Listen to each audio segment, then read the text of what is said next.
Welcome back to the third Saturday in October podcast and YouTube show. If you're not following us along on YouTube, you gotta do that because we have a lot of fun over there. I am your host, Chris Murphy, and the other host is sitting right across from me, Mr. Bradley Minigan. How are you, sir? I'm doing great, Chris. How are you? Good, man. It's week 2. We are officially in the season. I'm pumped because I had a blast last week catching up on football. Had a little wife's birthday thing that I was doing, but I had my phone checking scores all day, watching highlights, and I actually did get to watch quite a bit of the Bama game. But you have just been dominating the college football watching and hanging with folks in a socially distanced kind of way. How was last week with the virtual tailgate? It was great. Had a couple guys join us on the inaugural TSIO virtual tailgate. We had a blast. If you want to be a part of that, be sure to go to thirdsaturdayiNoctober.com, sign up for that because we'll be doing it again this week, kicking off at 6 p.m. Central, just in time for those late 6:30 kickoffs. But also be sure to follow us on social media at TSIO Pod. Be a part of the conversation because a tailgate is more fun when everybody's just contributing, hanging out. But yeah, that tailgate was great. I made hot wing pizza, which we'll talk about. Oh my gosh, I have to hear. Yeah, I got to hear about that. We've got some headlines from the SEC about transfers. But we got to talk about what a wild week we had, week 1 in the SEC. So let's dive into third Saturday in October. First of all, transfers, the SEC just kind of said, hey, everybody's eligible, which it's like, okay, why'd you wait a week? If you're just going to say right, everybody's good. But as a Tennessee fan, Cade Mays, offensive lineman transfer from Georgia, deemed eligible, should be playing this week in Knoxville against Missouri. I know Tennessee Twitter is really excited about this. The hashtag freed Cade Mays, in my opinion, should now be hashtag freed Cade Mays. But I know Kentucky gets a quarterback. I think that transferred from Auburn. There's several other transfers that just kind of got the green light as well. But that's the big news out of the SEC this week. You know, I'm so happy that they've done this, and especially with the wording of the ruling, I guess allows, some of the confusion or anger that have been coming out in weeks and months past with things like Cade Mays not being able to immediately transfer when other people get different recommendations, or if they just get a closer or easier path to transferring, but saying that, like, as long as you transfer within the SEC, that's now fine. So keeping it in the family, so to speak, I like that. So some of our talented players don't go to other conferences and start playing. But I'm happy. And again, if you've got a free Cade Mays shirt, you just get a Sharpie and put a D in there, and now you can keep wearing that shirt. So I'm glad to hear specifically for him. But also that QB for Kentucky now too. Yeah, and Jeremy Pruitt did a really good job about not throwing anybody under the bus and kind of saying, hey, the SEC is going to do what the SEC wants to do. He did share his thoughts before all these transfers were approved, that he thought, hey, coaches can leave one school and go to another, whether it's in the same conference, in the same division, it doesn't matter, and there are no repercussions. They don't have to sit out a year or anything like that. He said, if we're going to develop these players as men, as people, we need to help them find out what's the best fit for them. And if it's not at this school, if it's at a rival school, we just need to help them in that way. And so I think, Tennessee's had a couple people enter the transfer portal during Jeremy Pruitt's time. And I think he's kind of said, hey, go wherever you want, shop around, we'll support you however you want. At least that's what it seems like on the outside. And so just I'm falling more in love with Coach Pruitt every week. I think just how he's developing these young men. I'm loving watching what's happening. Yeah, me too. Actually, I think he seems like a classy stand-up guy. I think he's a great coach for the Vols. You guys got a good one, and let's do it, Coach Pruitt. And it makes me think too of some situations like what happened earlier. I guess it was in the spring, or maybe just after the season last year. Yeah, it was in the spring when Tua Tagovailoa's brother ends up transferring, and I believe he went to Maryland. But with the fact that he did get a little playing time, I don't actually know if he's eligible to play this year, or if there's a certain ratio or percentage that you have to hit if you are on the field to be immediately eligible to play. But I wonder, if this ruling had happened last year, of course we wouldn't have had the Cade Mays issue, but also somebody like Tua's brother Talia would have gone somewhere in the SEC versus going out to Maryland. Yeah, it'd be interesting to see. The kind of the asterisk that I saw was that this is a this year thing only. We'll kind of reevaluate it. I think Greg Sankey, maybe on Paul Feinbaum, was saying, this is something that the coaches need to vote to change rules. He seemed to not have a whole lot of power when it came to approving things. But then from what I understand, he was the one who just said, hey, everybody's eligible, go nuts, more or less. But it'll be interesting to see how this develops. I do think that as players are trying to find the right fit, as coaches are moving around what seems like a lot more often than they used to, then that should be available. In Cade Mays' case, his offensive coordinator went to Tennessee, Jim Chaney. His offensive line coach, Sam Pittman, went to Arkansas. Those were the two coaches he's closest to, his two big recruiters as well. Now they're gone. The reason that he came to Georgia is no longer – those reasons are no longer at Georgia. Yeah. I think that's fine to move on. Whether he should be immediately eligible or not, I don't know. I think so. I think if something similar happened at Tennessee, if the player doesn't want to be there, let him go. Yeah.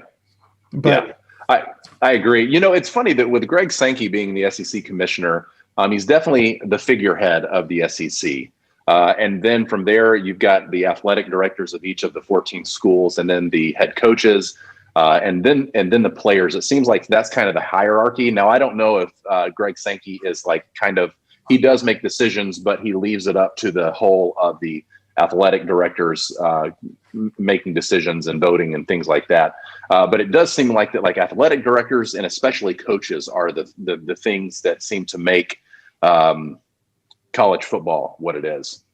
And so to now have another decision in a year where I have been really proud of the decision makers across the board and how that they're handling the student athletes. And this is another one of those things to where, again, like you were saying a few minutes ago, that coaches can go anywhere they want to go without any repercussions, but students, they don't have that availability. But this year, it seems like it's making them more human, more men that can make decisions and deciding on what's best for their career and their team's career longevity, and make those types of decisions versus kind of using them as chess pieces that they don't get any rights or decisions. They're just going to be there to play on Saturday and to hopefully win a national championship. When if you look at it from the player's perspective, they're doing the lion's share of the work to make the team win. And so I actually appreciate the move here, and I hope it becomes a permanent fixture for the SEC. Well, and as we talked to Austin Huff last week, asking him about his thoughts on his Missouri Tigers moving from the Big 12 to the SEC. How did he feel about that years ago when that happened? And he said, I loved it because I love the way the SEC is run. They just seem to be all on the same page. They seem to do a good job of managing all sports. So I do have faith in the SEC as a whole, making some good decisions over the offseason, whether things change or not. I think they are going to think things through be all on the same page. The athletic directors, the coaches will have some buy-in. So I'm excited about that. Agreed. But we also have to talk about week 1. I am so sorry you didn't get to see this live as much as you'd like. It was crazy. We had a coming out party for Mike Leach and the Mississippi State Bulldogs beating the LSU Bayou Bengals. There you go. Nice. I had to catch myself there. Texas A&M struggling against Vanderbilt. Alabama taking their foot off the gas against Missouri in the second half. Annoying. Tennessee needing a late turnover to just seal the win in Columbia. Ole Miss, the lane train pulling out all the stops in the first half, just not able to keep up in the second half against Florida. What else am I missing? It was some great football. Georgia not looking so hot until they switched quarterbacks. That was pretty surprising to me. That was really surprising. Kentucky Auburn was good for the first half. I didn't see what happened at the end of the first half, but there were some blown calls. Kentucky should have gotten a touchdown on the next play or 2 plays later. Auburn intercepts a pass, returns it for a touchdown, but there's a penalty on that brings back the touchdown. So it was wild, but nothing quite as wild as Mississippi State upsetting LSU. That was air raid. That was crazy. Mike Leach not afraid of the SEC. No, not at all. And he proved that not only does his offense work wherever he installs it, but that he's ready to compete week 1 with the rest of the SEC. The reigning national champions went down week 1 to Mike Leach and the new air raid Mississippi State Bulldogs offense. That's just nuts. Yeah. It was, there was something that the most passing yards in a game by QB of the top 12 or something. Mike Leach has been the head coach for that game for 7 of them. Oh my God. It was nuts, but we'll see what this does to the SEC as a whole. A team or a league that was already supposed to be maybe not the fastest. The Pac-12 was probably the fastest, but the best combination of speed and size. The size is something the Pac-12 has not had. But that's going to be interesting to see how that evolves in the SEC over the next few seasons with Mike Leach there in Mississippi State. Mississippi State coming out and saying, hey, we're not messing around. He's got buy-in from his players early. We'll see what happens. But you know what? We said it here at this point. I believe it was now months ago. I don't know if it was the beginning of this season of doing the podcast or at the end of last season. But with Mike Leach going to Mississippi State and Lane Kiffin going to Ole Miss, I can remember us talking about like Mississippi as a college football state is about to get very interesting, and it has proven to be true. I was actually expecting to see more flashy things from Lane and Ole Miss, but I'm okay with being wrong because that was insane to see some of those highlights from the Mississippi State takedown of LSU. Yeah, it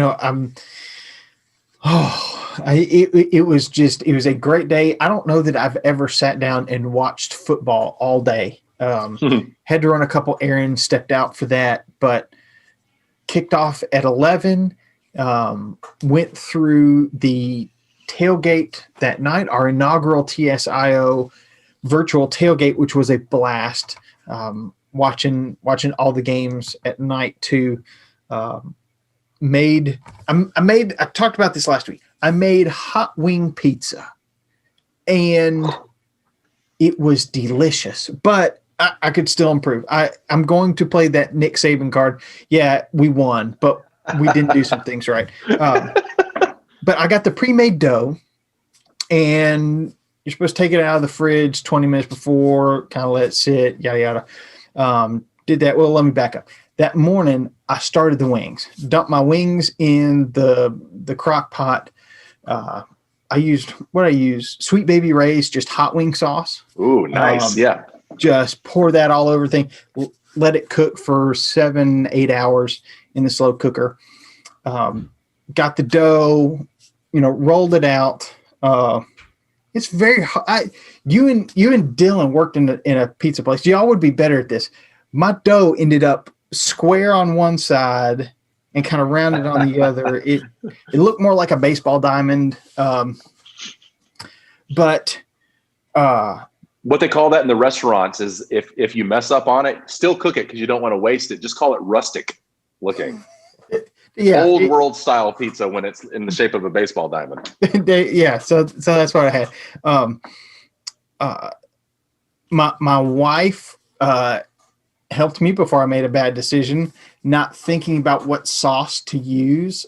I was thinking, well, I'll just put marinara sauce. No, not when you're doing a barbecue or hot wing pizza. So this was my first mistake. I used the sauce that was in the crock pot, but with all the chicken juice, it was very runny, very, very thin. I should have either saved some of my hot wing sauce or gotten another bottle to use as the sauce on the pizza.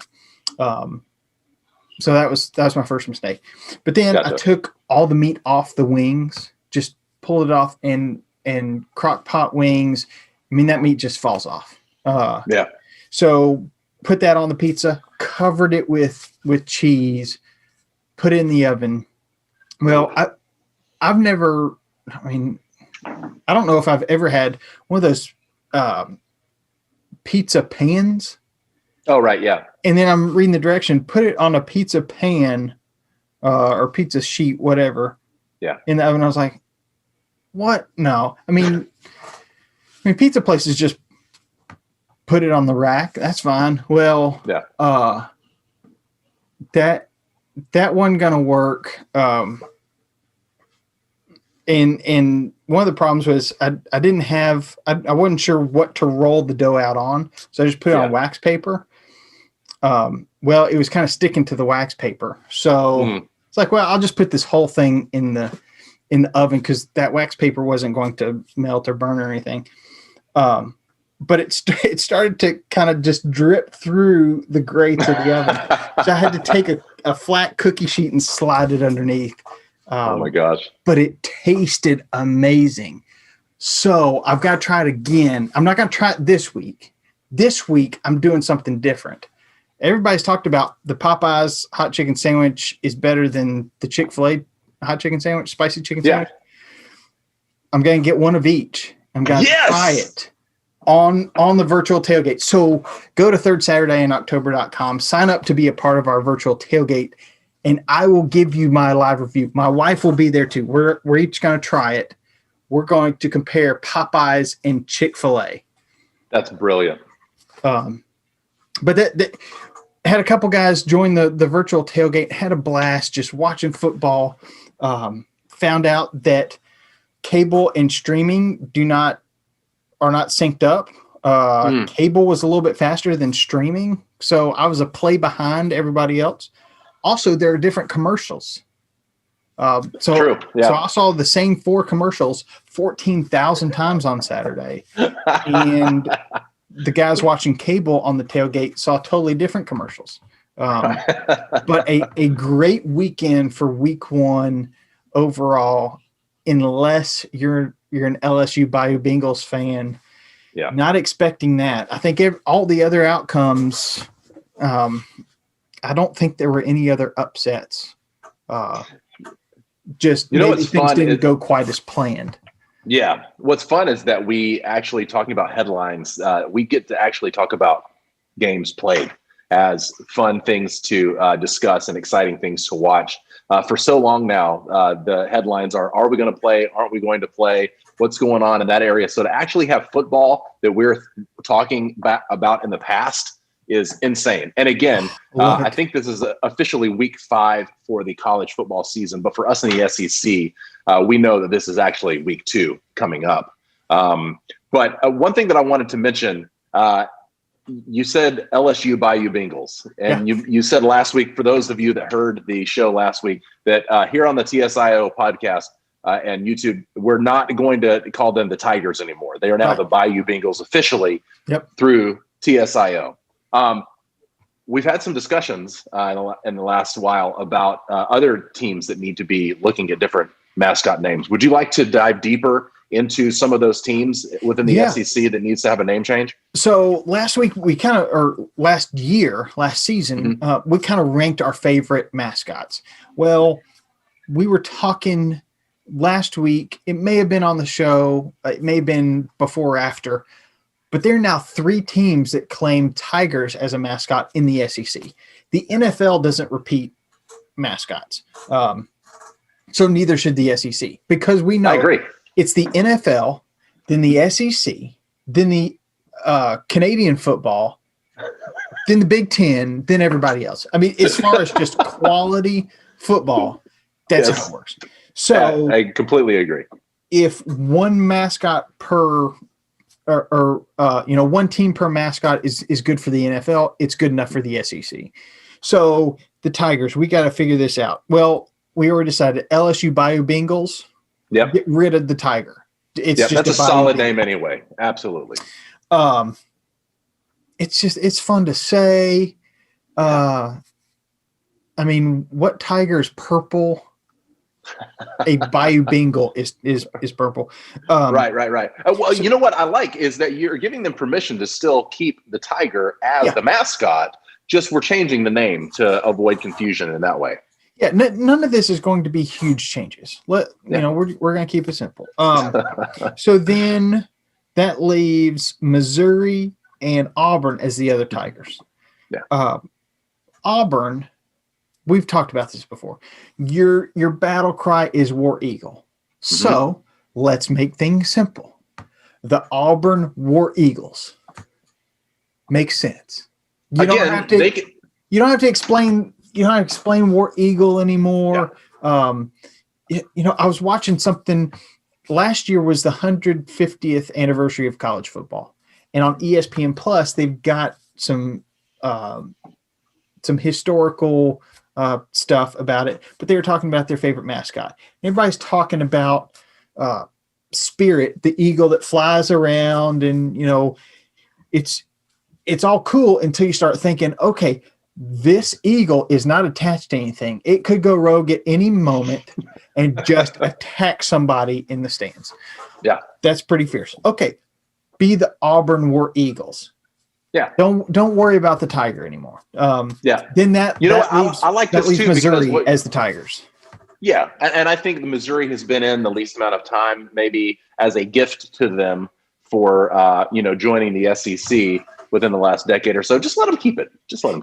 Their gift was going to the SEC championship game 2 out of their first 3 years. They don't need a gift, but they aren't creating confusion with their mascot like some other teams. So you know what I also think with keeping Auburn as the War Eagles, I mean, you're saying that like that eagle can go rogue at any time. So you're acknowledging that the intelligence that this eagle must possess in order to, stay contained within Jordan-Hare Stadium, or Jordan-Hare, is, if you're from Alabama, which I am, you have to say, but I can't bring myself to say Jordan because it's Jordan, even though we all pronounce it Jordan. Anyway, side note rant that I could go on for a while too. But go ahead and give them. They're known as the Auburn Tigers, but that War Eagle is just as up there as the other one. So just get the tiger out of there. I think that these are both great ideas. Their hashtag is #War Eagle or WDE. So just go with it. Go all in with the War Eagle. The only other mascot that's the same for multiple schools are the Bulldogs. And Mississippi State, I think I've got your new mascot after this last weekend. It's the Mississippi State air raid pirates. Oh, yes. I mean, Mike Leach is a pirate. So just run with it. You're changing your state flag. You change your head coach, change your mascot as well. Ole Miss is already changing usher it in every this now new and then. offense to the SEC. Right. I think this is brilliant. The air raid pirates. Air raid pirates. Yeah, I would be jealous if we stuck with Bulldogs. If I was a Bulldogs fan at this point, if we did not change to the air raid pirates, I would feel disappointed as an individual and as a fan in Mississippi State. So, yeah, I completely agree with you. So you're saying Georgia can keep the Bulldogs. Mississippi State is now the air raid pirates. Yeah, perfect. And this is not. Now that I think about it, Georgia keeps the Bulldogs, Missouri keeps the Tigers. All the SEC West teams have changed, but I think this is a good thing. So it's not an SEC East bias. Keep those. I think that there are things that just better fit the SEC West.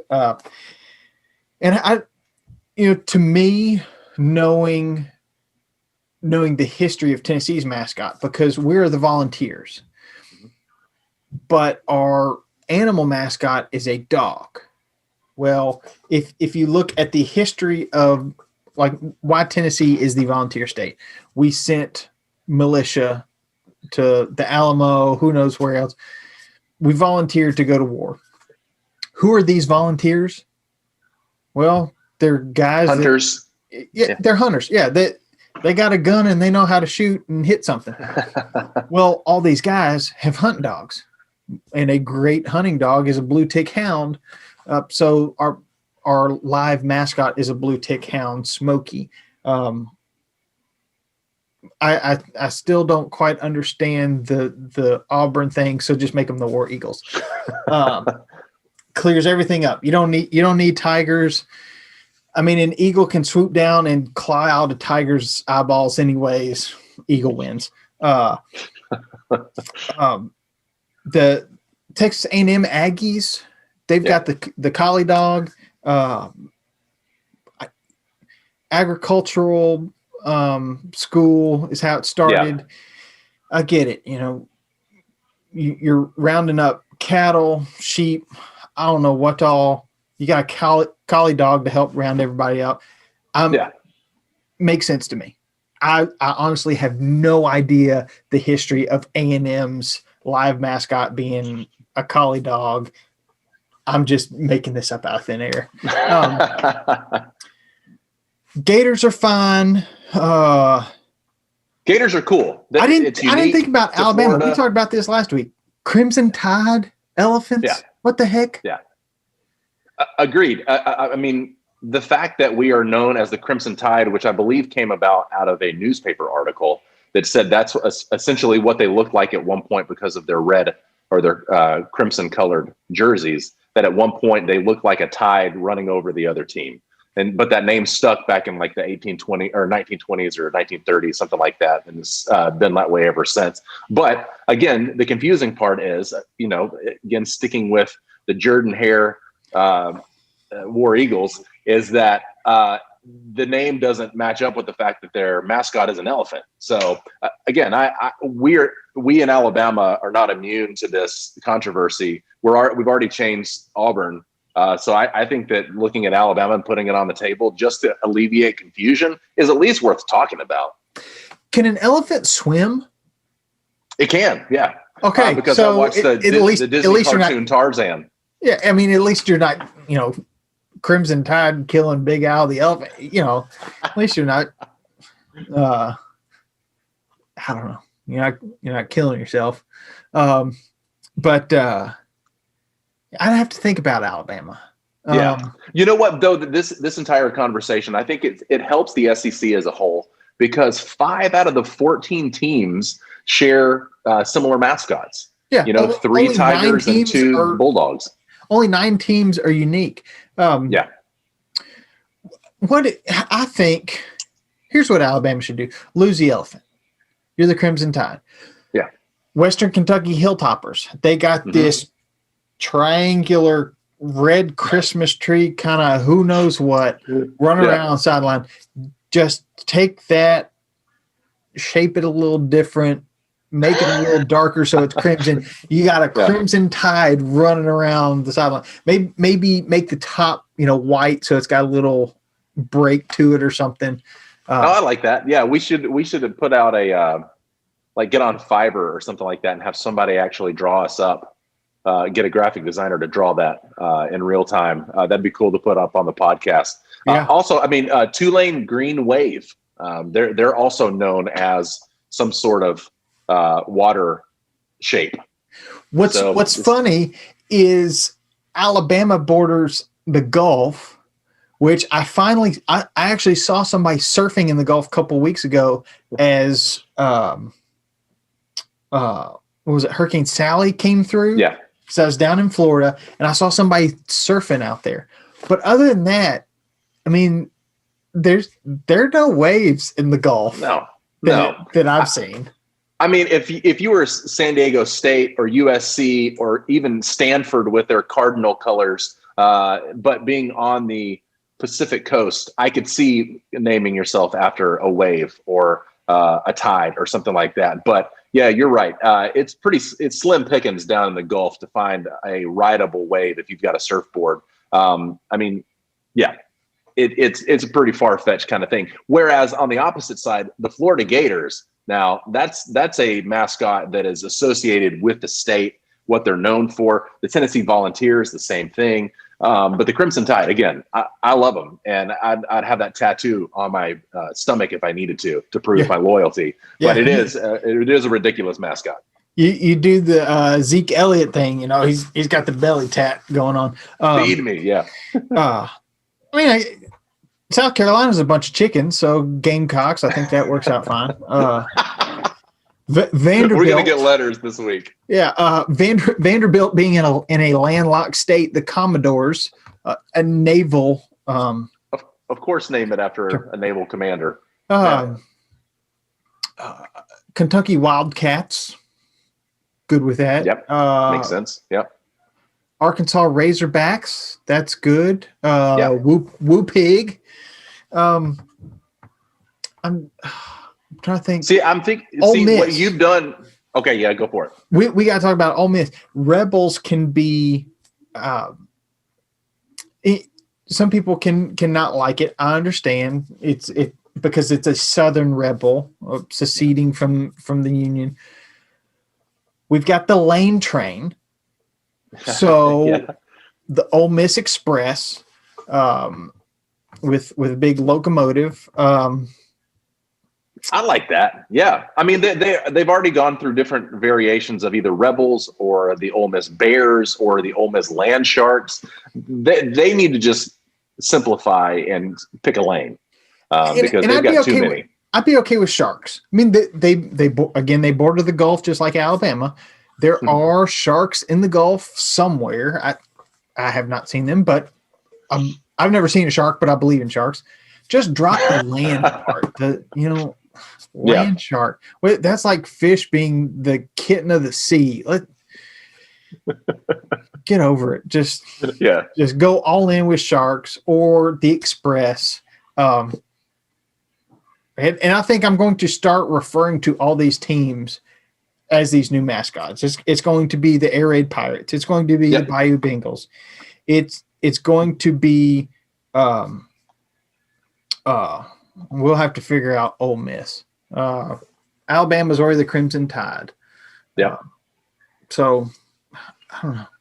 This is beautiful. I think this is great. It alleviates a lot of confusion for those people who don't pay attention a lot to sports. They may get confused by seeing several different Tigers and several different Bulldogs what within happens, one conference. I don't know that I've watched LSU play Auburn. How do the TV commentators do this? Well, the Tigers fumbled it and the Tigers recovered. What? Who? What? Agreed. Yeah. The Bayou Bengals fumbled and the War Eagles recovered. Now I know exactly what happened. Right. And the color schemes are not that far off too. The purple and yellow versus the blue and orange. They're pretty close there. Yeah. I think this is just a public service that you're doing for everyone of renaming these people. And I think on third Saturday in October, we should only refer to them moving forward as these new names. My favorite that you came up with is absolutely the Air Raid Pirates. That's just brilliant. Well, we ought to make T-shirts. Absolutely, yes. We can do the new mascots for all the teams. Just put them on the back. It's the SEC 2.0, or I guess 3.0. New and improved. Yeah. 2.0 is probably when Missouri and Texas A&M join. Fine, whatever. Makes sense. Yeah. 3.0, 2.1. I don't care. These new mascots. We're rethinking everything in COVID. Just it'd be a good update. And with the Air Raid Pirates, you're giving the Tennessee Volunteers, which other than Smokey, you got a volunteer that kind of looks like Davy Crockett, but it's a human and can walk around the stadium. You don't have to put on a big, huge mascot hat thing. You're just the volunteers. Yeah. And so to add to that by just having a pirate, it's like a Jack Sparrow lookalike thing or something, but maybe with some sort of cool Mike Leach hairdo or something. I think that you're giving all the teams something that they've been dying for, which is just an update, a refresh for the SEC 3.0. Let's make it law. Hear, hear. Man Law, those beer commercials from a decade ago. Also, with our tailgate theme, because we are the SEC tailgate podcast for the rest of us. We did our quintuple T, our QT, and I have to read this. Me too. TSIO Topple the Tailgate Tournament of Treats. We started off last week with dips. Our winners, there was a tie of cheese and 7-layer dip. So they will be moving on in some way. But we're going to continue with dips because there's lots of dips. Go to Twitter at TSIO Pod. Vote on the dips that we have offered. If there's one on there that you'd want to vote for that's not listed, just reply with that suggestion. We'll add it in. Oh, I love that. Yeah. For voting at some point. Great idea. I mean, I'm just so glad football's back. No, I know. And you know what we should look at before we wrap up the episode with pre-gaming? Let's definitely look at the picks from last week and make some picks for this week too. Yes. Because again, last week was all over the place in the best way possible, especially if you weren't a team that lost. So for half of the SEC out there, I know it's a bummer, but a lot of fun games, even if your team didn't come out on the winning side. Absolutely. So last week out of 7 games, Chris, you were 1 game away from a perfect week. You were 6-1. Josh B went 5-2. So the best non-co-host pick last week. So congratulations, Josh, on that. Yeah, congrats, Josh. But let's go through these games, starting with the earliest kickoff. South Carolina and Florida. South Carolina at Florida. Florida, an 18.5-point favorite. Where are you going, Chris? Man, I got to be honest. 18.5 points. Again, now we're moving into week 2, so you would think that the teams kind of get some oomph underneath them. But with South Carolina falling to Tennessee last week, and then Florida like basically coming back to national prominence in 1 week, it's hard not to pick against Florida for this. They've got a lot of momentum. Again, as we talked about it, if South Carolina fell to Tennessee, then they had several weeks where other than, I think, Vanderbilt next week is just going to be an onslaught of difficult games for them to play. So I don't know. I almost think that South Carolina at this point is already throwing in the towel for the season, and they haven't even played week 2 yet. So I'm sticking with Florida for this pick. What about you? Me too. I'm going with Florida. I think they showed that their offense is ready to rock and roll. Legit. My question for them is, can they figure it out on defense? Because Ole Miss was able to score points. Now it's Lane Kiffin, who's a great offensive coordinator. But their defense is a little suspect, but I don't think South Carolina's offense is that high powered outside of their one receiver, Shi Smith. So I'm going with Florida on that one. Yeah. And that's going to be at 11 a.m. to start off the day on ESPN. Our second game of the week is over on the SEC network, but starting at the same time. Missouri Tigers against your Tennessee Volunteers. Looks like that Tennessee looks like their spread is at about negative 10.5, 10.5. What do you think is going to happen there, buddy? I think Tennessee can do it. Last week the spread was 3.5. I said they'd win by 10 or so, maybe 2 touchdowns. I'm sticking with that same prediction this week. I think Tennessee covers. They win by maybe 2 touchdowns. Coach Drink just having a tough go starting with Alabama. I think it won't be as frustrating for them against Tennessee, but I still believe my Vols pull out a win. Chris, who are you going with in this game? I completely agree with you. It's a bummer to look at somebody like South Carolina or Missouri and think that they're going to be 0-2, but somebody's going to be. And I feel like that both of those, I think that Tennessee takes them by 10.5. So I think both of those 11 o'clock games, again, anything can happen, but I think the Tennessee pulls that one out in easy fashion. So then we move on to the SEC game of the week at 2:30 kickoff. It's Texas A&M going to Tuscaloosa to take on your Crimson Tide, minus the Elephants. The Crimson Tide, a 17.5 point favorite over A&M. How you feeling about this one? Okay, so if I would have thought through more traditional Nick Saban first games, I think that even though he is ranked pretty high on against the spread in week 1, I think that I would have actually picked against Bama. Again, I think that they would have won easily, but it seems like that if Bama pulls out and has an early lead, then we need to try more stuff, because with only a 10-game season, when else are you going to do it, kind of thing. And so as disappointed as I was in kind of them taking their foot off the gas in the second half, and especially that fourth quarter, I think that Alabama is going to come back and against Texas A&M, I think they're going to put the pedal to the metal. I don't think that it's going to let up as much as it did last week in the fourth quarter. So I'm going to say that Alabama actually covers the spread this week, even though I think the competition that they're playing against is a little bit more difficult. How about you?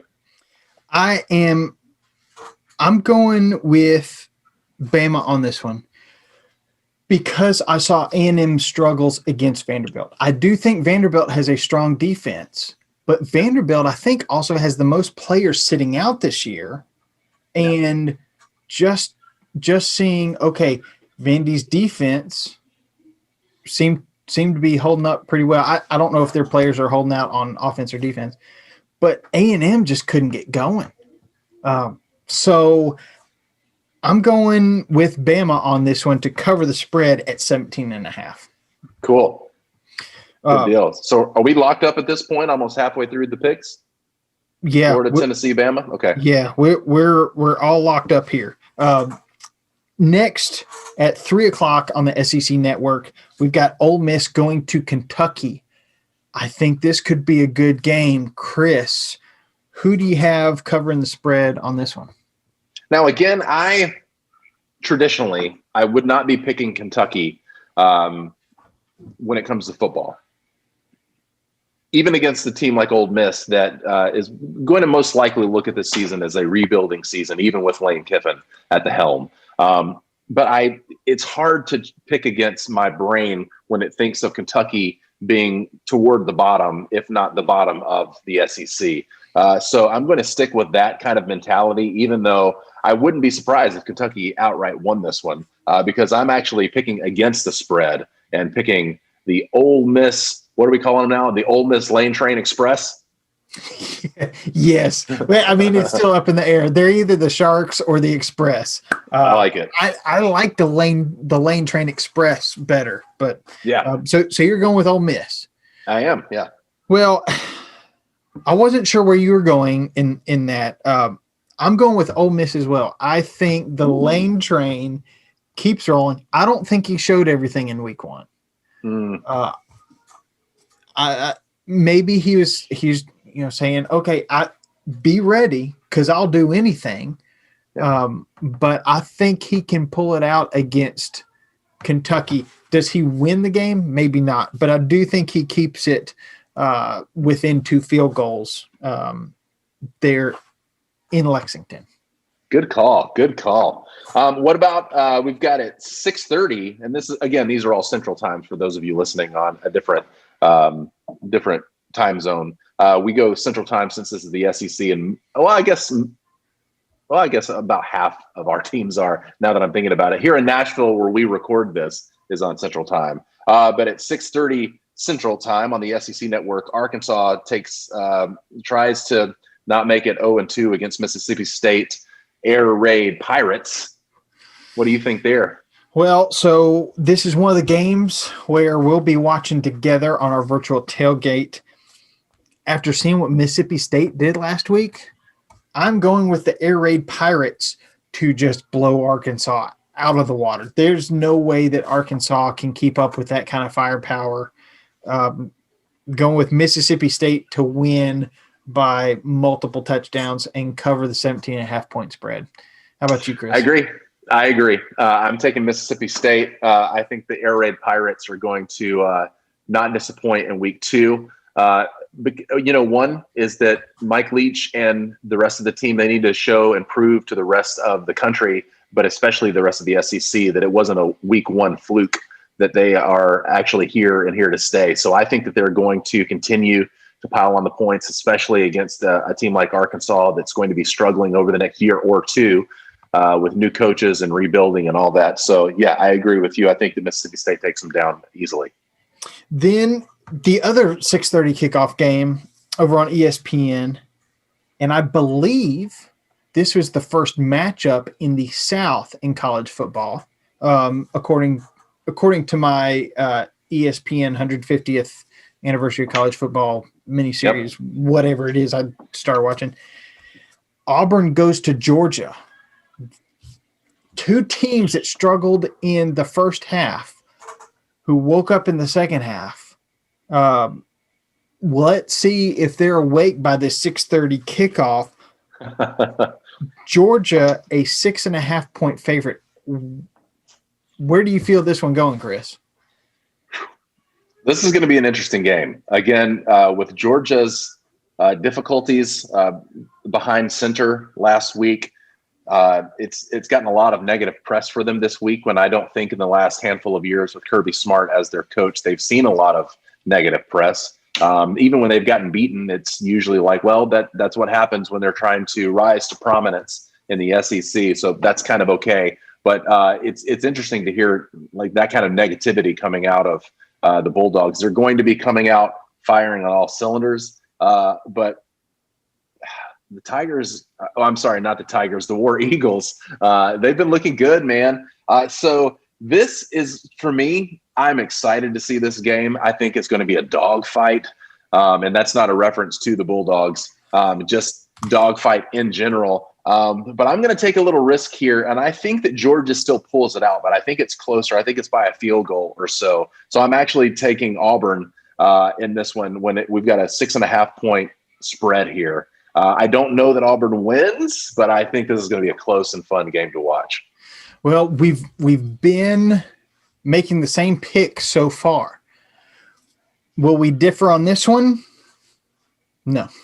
I think Auburn. I think Auburn has a good shot to win this because they've got stability at the quarterback position. Bo Nix struggled in the. I don't know that he struggled, but he wasn't producing in the first half like he did in the second half. So yeah. I think Auburn keeps this close, maybe even wins it on the road at Georgia. And then our last game, defeated LSU versus defeated Vanderbilt. Somebody's got to come out a winner. This is another 6:30 kickoff on the SEC network. LSU a 20.5 point favorite. What you think? I think that this may get ugly with LSU being kind of dragged through the mud this last week after coming off such a prominent national championship run last year, and then losing a lot of folks to the NFL and then some to opting out this season. That there was a lot of talk of, yes, they've lost a lot, but the coaches keep saying that they haven't really, like, they look good and ready to go. Well, they didn't last week, and it showed. And so I think that there's going to be a revenge factor to save face. I think that they're going to come out swinging, and they're going to put up a lot of points against the Commodores. So I don't think it's going to be pretty, but I do think that LSU is going to cover at least 20.5 points, if not much more. Well, it has happened. We finally differed on a pick. I think Vandy's defense keeps this struggling LSU offense in check. Well, I don't know that it's struggling, but I don't know that Mississippi State's defense keeps up with what Vanderbilt can do on defense. I do see Vandy keeping it within 3 touchdowns. It may just be 20 points. But I don't think that LSU runs away with it quite as much as this point spread thinks. So those are our picks. You can make your picks as well by going to Third Saturday in October, joining our Pick'em League. You'll get instructions on how to join our CBS Pick'em League instructions, league password. Start now. It's never too late to join, but join us in those picks as well.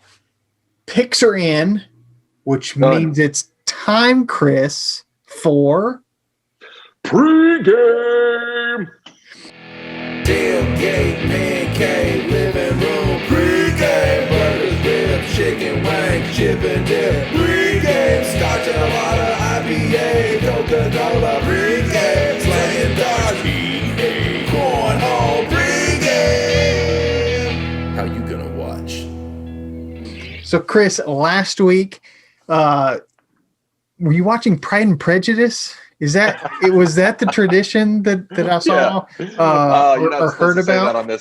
You're not supposed to say that on this manly podcast where you talk about college football. But yes, we have a tradition for my wife's birthday that we sit back and relax and just take it easy on her birthday. Usually we don't do a lot of going out and celebrating in that way or having parties. Sit back, it's normally relax, and watch some football on the phone while you're watching Pride and Prejudice. Exactly. But yes, we do have a tradition to where the 1995 BBC version of Pride and Prejudice that's like 5 episodes long. Each episode comes in at about an hour. So it's an all-day affair. So yes, we did catch up and watch some Pride and Prejudice. But especially when Bama came on, I tried to kind of keep it out of the corner of my eye, just like you're talking about, to see, to make sure that I was, could just at least tell if we looked good or not. But yeah, did watch some Pride and Prejudice, but I'm not doing that this week. I'm watching some football. Going to watch it with you on the Zoom call or on the virtual tailgate. So excited about that. But I'm bringing back my wings. That I did a version of them a couple weeks ago for a Titans game, and although they were good, I didn't have any proof that I made them. So I'm doing it again this week. My son and I are going to enjoy some football together on our new couch with our new TV, and we're going to enjoy it in the comfort of our own home with some wings. As long as we keep the wings and the ranch or the blue cheese off of the new couch, I think it'll be a successul day. How about you? How are you going to be spending it? So here's what you do. You just get those plastic, like picnic table, round picnic table, disposable tablecloths. Just cut a hole in the middle and wear it. And so it spreads out like a poncho. So, you can kind of get into a small food fight. Nothing gets on the couch. I would love to see pictures of you and your son on the couch like that. Bradley, I don't know what it is, but you are like firing at a different level of existence today. That is a brilliant idea. And while we don't have sauce ponchos as part of the merch that we offer here, but like a multi-million-dollar industry is ready to be birthed from Sauce ponchos. Sauce ponchos. Well, it's something about just being back in podcast land. Maybe it's just all the enthusiasm I have for SEC football. The creative juices are just flowing. Sauce ponchos. You can get yours for 3 easy payments of $99.95 over on Third Saturday in October.com. Oh, that's perfect. I love it. Yeah, this week Tennessee's got the early kickoff, so I'm not going to watch anything else. I'm going to tune in. I want to see Tennessee run up the score on Missouri, take care of the one and only Tigers in the SEC, and then last week I didn't overdo it, but it's not my norm to watch football all day, so I'll probably take a break, just keep up with the scores until the virtual tailgate at 6:00 Central, where I'll be joining the boys and girls. My wife's going to be there too. We're going to try the Popeyes and the Chick-fil-A spicy chicken sandwiches. We'll give our reviews there. But yeah, so looking forward to a great fall day. The weather broke here in Nashville just in time for football last week, so it feels like fall. It certainly does. I'm ready for week 2. There's a lot that's happened in 2020, and with the idea that football may have not even have been played this year, that was a scary proposition. But having done what the SEC did, which is move to an all SEC season, they get a lot of those cupcake games out of the way, and then also move it a little later where it feels more like fall earlier in the season. I'm loving this season. If we go to a 10-game season from here on out, just playing SEC teams, no more cupcakes, feeling like fall every Saturday, I am down for this because this feels like football weather. Well, Nick Saban's on board. So do we need anything else? Be sure to let us know where our ideas are just ridiculous. If you think we're charging too much for the sauce ponchos, should it only be 2 installments of $99.95? Let us know on social media at TSIO Pod. Also find us on YouTube as well, where you can watch our podcast in video form. And don't forget to go to Third Saturday in October.com. There you can get our Tailgate 101. You can join our Pick'em League. Most importantly, sign up for that digital tailgate. You can stay for a few minutes. You can stay all night. We'll be there from 6:00 until the last snap of the last SEC game Saturday night. Just hanging out, watching football, eating food, scratching, burping. Just things that you do at a tailgate. Absolutely. But, it was fun last week. We're going to have fun again this week. So glad you're going to be able to join us, Chris. I'm excited. Yes. Let's roll Vols. Roll balls, baby.